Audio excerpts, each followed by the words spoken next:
Welcome to the Financial Fun Podcast with your host, Tammy Johnston. This is where Tammy talks with business owner parents and grandparents about the interesting and important subject of money. We promise this to be an interesting and open discussion, as that's how we learn best. And now, here's your host, author of the Financial Foundations. Financial Foundations is a series of books to teach kids about money, goal setting, and living a balanced life. Find out more at financialfun.ca. Here's Tammy Johnston. First things first, I would like to thank all of my listeners that have subscribed and reviewed my podcast and invite you to subscribe and review if you haven't yet. I appreciate you helping us to get the word out and making financial literacy a safe and welcoming subject for kids and adults. Second, please check out my podcast website, financialfun.ca, where you will be able to access past shows, find out more about me and our guests, as well as purchase the beautifully illustrated Financial Foundations books that teach kids about money in a fun, healthy, and holistic way. Hello again, and thank you for joining us for the Financial Fun Podcast. And we have a wonderful guest with us today. His name is Christopher Hensley, and he is our first international guest on the podcast. Good afternoon, Chris. Hi, Tammy. How are you doing? I'm doing fantastic. So you want to tell us a little bit about what you do, dear? Yeah, absolutely. So I have about 3 different hats that I wear. I am the owner and an advisor with Houston First Financial Group, which is an independent advisory firm here in Houston, Texas. I'm also the president of the local chapter of the Houston Midtown chapter of the Society for Financial Awareness, which is a nonprofit 501c3 educational speakers bureau. And then I also host a podcast and a radio show here in Houston called Money Matters. Yes, you're totally a person after my heart on the financial education. Thank you so much for being our guest today. And you're a parent. I am, yes. We have my wife Heather, and we have a son, Alistair, who is 5, just about to be 6 at the end of the month. Oh my goodness, I remember that age. It is a special age. Yes, they're definitely testing their independence, and they're getting into all sorts of things, and then we wonder, how in the world do you not kill yourself on a daily basis? He is a handful. Yes, this is true. Yes, when I talk with my parents that have the slightly younger kids, and they're talking about how they have all this energy and they'd like to just siphon some of it off, and I'm going, how the kids get all the energy? I'm quite sure they're siphoning it off of us. True. And me and my wife, we have been married. We just hit our 20-year anniversary, so we waited a little bit late in life to have kids. So I'm 42, and yes, when I see parents that have more than one, I can't figure out how they do it because just the one keeps me busy all the time. Oh, I fully understand that. My hat's off to anybody who can handle more than one, but I think I'm up to close to 1,200 reasons why my husband and I have one child. There you go. Each family works for whatever works for them. But yes, I love having my one child, and I'm very spoiled in the fact that she's a well-behaved, quiet introvert. There you go. That's a good thing. It is. It makes my life so much easier a lot of the time. Right. So, once again, like I said, thank you for being on our show. So, what are some of the things that you learned about money as a kid? Like, obviously, you learned a few things because you went into the industry. But what were some of the things that caught your attention when you were like your son's age?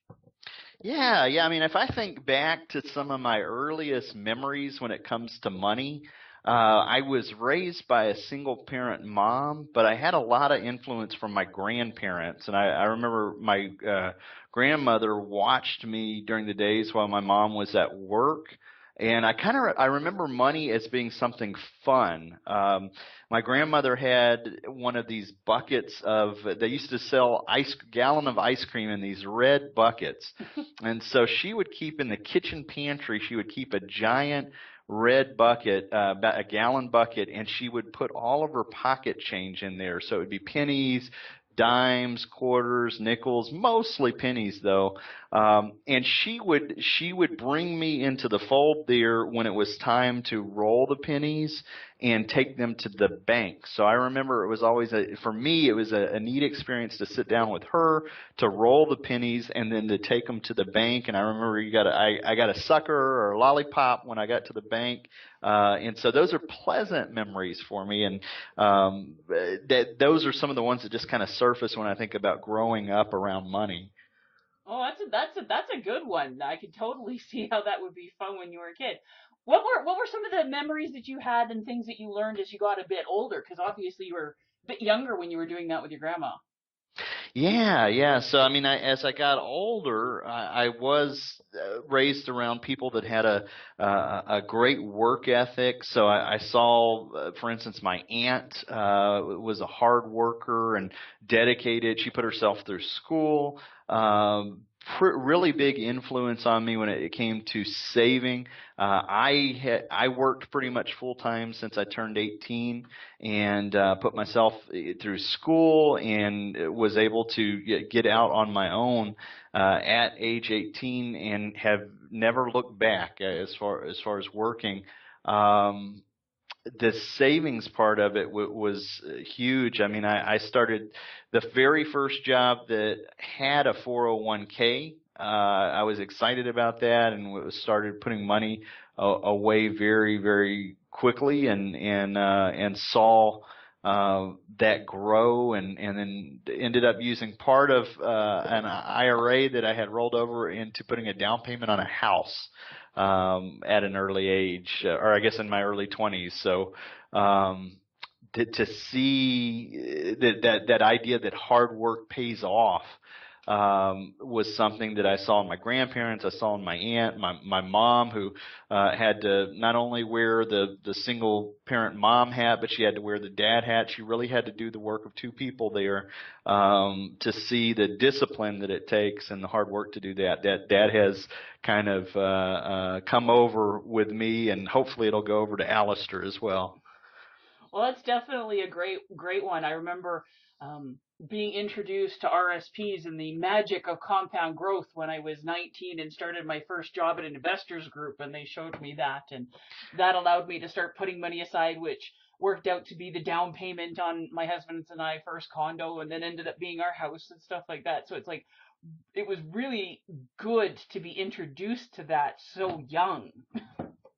It's huge, and I remember when I was in school, I didn't even really get into investing until I was in my 20s. But I remember as a kid looking at the newspaper when they would have the stock quotes in there every day, and just looking at the numbers and the percentage symbol. I was like, what is this? It was kind of a mystery to me, and it drew me in. And so years later, when I was in school and I worked at a bookstore as I was putting myself through school, I met somebody who was moonlighting at the bookstore, who was a banker, and kind of hit me to investing, and recommended a couple of good books for me to get started. And it helped dissolve that mystery of what is the stock market and what is investing. I guess it was later in life, it was something I had to go out and kind of seek the investment part myself, as opposed to I wasn't necessarily exposed to that as a teenager.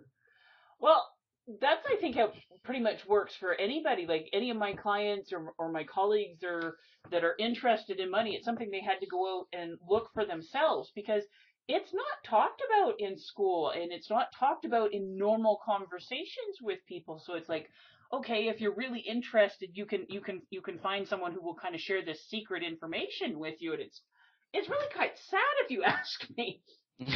This is true. This is true. I find the same thing when I go out and talk. You think about things like budgeting, balancing the checkbook, buying a car, buying a home. These are all some of the biggest transactions that people make in life, but there's not really a class that teaches them about these very important things. Not in high school, and sometimes not even in college. when it comes to personal finance. So there is a kind of a vacuum out there when it comes to this knowledge that people are hungry for information about financial literacy. Well, and I find it's not just the financial literacy. Like I'm a big fan of the TED Talks, and I actually just recently rewatched the two TED Talks, one by Ron Finley. He's known as the Gangster Gardener, and very, very cool because, and what he talks about, if kids grow kale, kids will eat kale. If kids grow tomatoes, they'll eat tomatoes. But if they don't know what they are and where their food comes from and all that, they're going to be afraid of it. And we're not exposing our kids to this anymore. And then the other one that I was watching was Jamie Oliver, and he's talking about we don't teach our kids to cook anymore, and most of our kids are getting the majority of their meals from school, which is fine, but they keep cutting the budgets and they don't have any food people on there, so that when they cut the budget, they're going, we just have to get more and more cheaper garbage, and how it's affecting the health and how it's affecting our national budgets for the health care and all the different things, and we're losing so many of these vitally important life skills, handling money, how to cook, how to budget, how to look after yourself. And it's having very negative effects across the board. Absolutely. You mentioned I love Jamie Oliver. I have not seen the Ron Finley TED Talk, and so I'm writing that down because I'm going to go back and check it out. Oh, totally worth it. I mean, there is a direct correlation between health and wellness and finance, and even eating healthy. It can be more expensive to eat healthy than it is to just go out and buy junk food. And so, this all plays back into your budget and your peace of mind, and so very important correlation there. But I found it, yeah, when I sit down with a lot of families, if they've got kids and they live in an urban center, because they're so busy and they're running around to work and to extracurricular activities, and they got to get kids to this lesson and this soccer game and things like that, it is not uncommon for me to find families that are spending as much on eating out as they do on their mortgage or rent. Because they don't think about it. It's like, okay, well, I just got to grab I didn't have time for breakfast. We slept in and have to get the kids there, so I'm just going to hit the Tim Hortons and grab a coffee and a muffin and that. But it's only it's under $5, so it's not a problem. And then they're hitting Subway for lunch. And then, okay, we've got to hit the drive-thru because I got to pick up the kid right after school or daycare, and I got to get them to soccer practice or piano lessons or whatever. And you've got both parents that are doing this because most people have more than one kid.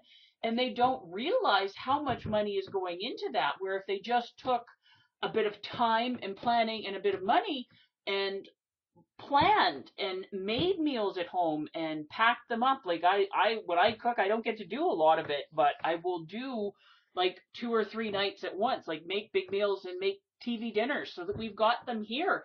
And it's so much cheaper and it's so much better for you. Absolutely. I'm kind of smiling here because as a financial advisor, I can validate exactly what you're saying, that when I sit down and I've done budget counseling with many clients, and finding that dining out, that discretionary spending of dining out is one of the largest expenses that's on their budget on a day-to-day basis. But I'm smiling about the convenience part of it, because that is what people are basically paying for. They're paying for the convenience to get this junk food, but it's taking away from their health and wellness as well. I mean, they're doing this because they're trying to do a lot of stuff at once. They're stressed out. That's going to take away from their total life expectancy, and the cost of sitting down and doing this and eating the junk food and all of that can be not just expensive to your checkbook, but it can also be expensive on your life overall. Stress-related disease, very, very expensive. Billions of dollars go into stress-related disease across the U.S., I'm sure across the world, every single year. Yeah, it's absolutely gigantic, and it's one of the things. So I make my daughter cook with me, and she likes to fuss a little bit about it. But I've stressed to her more than once that my job as her mom is to teach her how to be a capable and functioning adult when I kick her out of the house in a few years, and not to send her out with no life skills so she barely can wipe her own butt. Well, I'm smiling because as the financial advisor, people don't get to see the other side of me, which is when I go grocery shopping, I do couponing, I buy in bulk, I vacuum seal, we use crock pots. I mean, I do all of the things that I recommend people do. And it does really end up saving you lots of money in the end when you eat in instead of dining out all the time. I know it's convenient to not have to say clean the dishes or something like that, but you really also get to see what's going into your body. You know what you're cooking, you know what you're putting on the table, whether it's fresh, whether there's preservatives or chemicals in it. So it is being frugal because I'm extremely frugal, but it's also finding a silver lining that you can take advantage of those situations to eat healthier, to make your dollar stretch further than if you're just dining out all the time. Well, and I also find, like I said, when I'm making my daughter help and things like that, it gives me an opportunity to talk to her and teach her about the things and find out about her day because my daughter's 13 now, so she speaks to me in fluent eye rolls a lot of the time. Just dealing with those lovely teenage hormones and stuff like that. But it gives me that opportunity to interact with her and have the conversations. And I grew up in a rural area and we never did without, but money was always tight. So one of the things that my mom was able to do, because we lived in a rural area, is we had gardens, like huge gardens. And my mom still has a garden, not anywhere near as big because she's by herself now. But I like being able to go out and teach my daughter that peas don't always come in a bag frozen already. Like this is what real food Right. looks like, and these are carrots and all this stuff before we get them processed and do all the different things because we live in a large city and I'm not a gardener. I call princess. I don't really like getting dirty.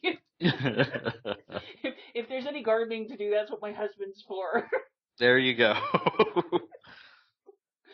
But so when you're doing all this stuff, are you getting any questions or anything from your son? Like, yes, he's a little bit young and stuff, but what type of questions and stuff is he asking you and your wife, especially with both of you being in the industry?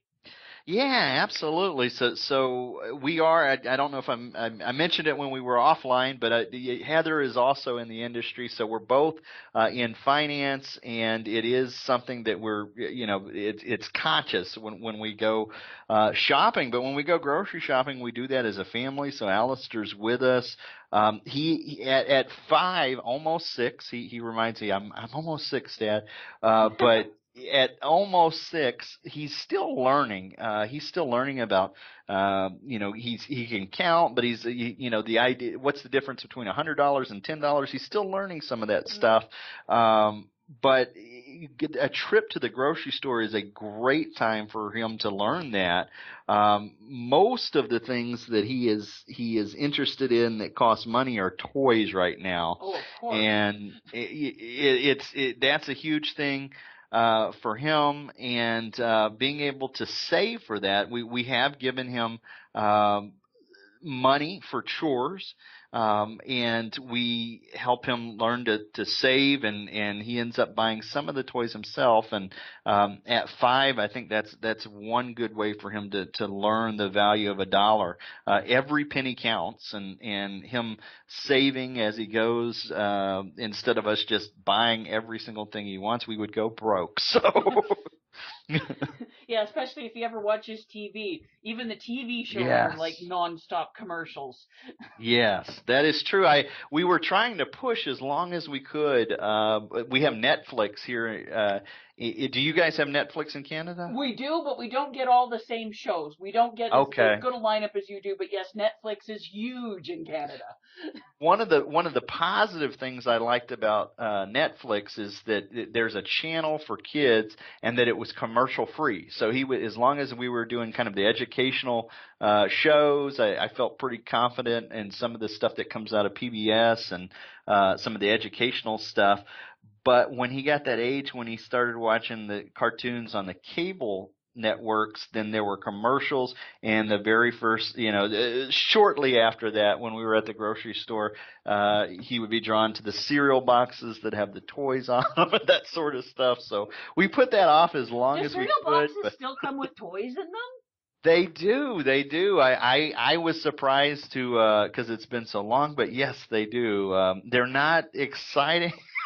They're not exciting toys. I think one of them was like it's the equivalent of an ice cube tray that you freeze milk in the shape of a cartoon character. Oh my! And Okay. yeah, and he had to have that. And so we those are learning opportunities for him and for us to be able to teach him that sometimes the name brand versus the regular store brand, there's not much difference, and they'll have these endorsements from the television shows, the cartoon shows, and then that thing's going to be $1 or $2 more than just the non-name brand, where he might be able to get double the quantity. For cereal's a good example of that. Being aware of how the companies target their marketing to be able to drastically up their price, that's definitely a good thing to learn. Yeah, absolutely. I mean, when I'm very extreme when I'm probably not the most fun person to go shopping with. I feel like we're at war when we walk into the grocery store. I mean, the marketers put candy at eye level for children. Basically they have companies that their whole job is to go in there and market it and make you impulse buy and impulse shop. So I'm very big on making a list and sticking to it. I was just going to ask, are you a strict list shopper? I am, and there's always balance between me and my wife. I'm way over on the other side with being very disciplined on the list. Sometimes if you do that, you end up with not enough food to eat because we forgot this, that, and the other. So it's a good balance to keep us on track between the two of us. But that's one of the things we've been able to bring Alistair in is to hold the list, and so as we get something, he will actually check the list off for us or draw a line through it. So at least he's getting to see what we're doing when we're going shopping and that sort of thing, that it's conscious spending as opposed to just I know there are people out there when they get off of work, they don't even do weekly or biweekly shopping. They just go straight after work, and you'll see them in line with like one meal. And it's not a good way to budget or to you're not able to buy in bulk and that sort of thing. We're way on the other side of the spectrum where we're freezer cooking and all that stuff. Oh, you totally are after my own heart. Like we go shopping here once a week, unless we have to like run for milk or something like that, because my daughter's growing and I swear she's a little calf the way she goes through milk and stuff like that. But yeah, I've read different studies that for every extra trip you make to a grocery store, you're going to be spending an extra 15% over your budget because you're going to get those impulse items. And they've got it figured out. All the grocery stores are laid out a certain way, and like you said, the candy at eye level for kids, or even like the average height of a woman, is where they put the most high profit items on the stores, because it's like, okay, if it's up higher or down lower, you're usually getting a better deal. I don't know, I haven't been into too many grocery stores down in the States, but one of the things that I really like that they're doing more in Canada in all of our grocery stores that I've seen is they actually put the price per serving or per 100 grams so that you can actually go through and compare and go figure out. Because sometimes, if I get the larger one, it's cheaper. Well, if you actually go through and this one's on sale, so I could get two of the smaller ones, and it's less per. So I'm also making a point of pointing that type of stuff out to my daughter so that she can learn to make those comparisons herself. We do that as well. The per ounce or per unit is. Most of the grocery stores here have that on there, and every time I'll look at what's the deal, and then is it per ounce, or if it's paper towels per sheet. What's the real cost there, and a lot of times whatever they've got the big sign on that they're advertising isn't necessarily the most cost effective. So if there is one thing well, no, not one thing. If there were 3 things that you could make sure that your son knows before he graduates high school so that you feel that you are successful as a parent in teaching him the financial lessons, what are the 3 things you would want your son to learn? Oh, so that the biggies for things that I want him to learn, really just the biggest one's the habit of savings. As a financial advisor, my most successful clients aren't geniuses when it comes to trading the stock market. The one thing that they have in common is that somewhere early in their life they developed this muscle of saving, of slow incremental growth, of putting money aside. I would call that pay yourself first. Yep. Even before paying the creditors. I hate to say it, the creditors are still going to be there at the end of the day. I'm not telling you not to pay your bills, but being able to put being that disciplined about putting money aside and paying yourself first, that habit of savings is huge. That's something I want him to that we're teaching him now, but I want him to carry it, forth into the rest of his life. The power of compound interest, teaching him what compound interest is, how it can be a positive thing when it's working for you, when you're saving, but it can also be a negative thing if you have credit cards. And I guess the third thing I would say is that credit cards are bad. I definitely, these are mistakes that I see adults make over and over again of getting into a kind of that credit card downward spiral. And there's arguments that if you're going to get a home or a car that you want to have some credit history, but there's a happy balance between that and the average person I see that comes into my office that has debt has about $16,000 in debt. When the people come in and they don't have any debt, there's usually a story behind it. Most of them have had debt in the past, and they've learned, they've taken a disciplined approach of paying it off. And so to teach him that credit cards should be used sparingly, that you shouldn't go down that road, it would be something that I would want to let him know before he gets there. Well, those are definitely lessons that are important, and I can fully agree with. So thank you so much for joining us. It's been a great conversation. Absolutely, absolutely. Thank you for having me on. Anytime. Have a great day. You too, Tammy.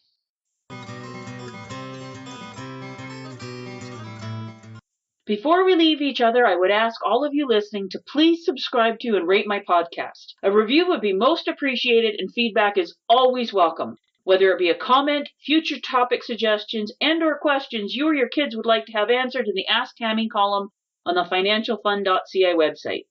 Please feel free to check me out on Facebook at Financial Foundation's Children's Books, on Twitter at Financial Fun, and Instagram at financial.fun. Thank you for joining us for this episode of the Financial Fun Podcast. Join Tammy Johnston again next week. For more information, please visit financialfun.ca.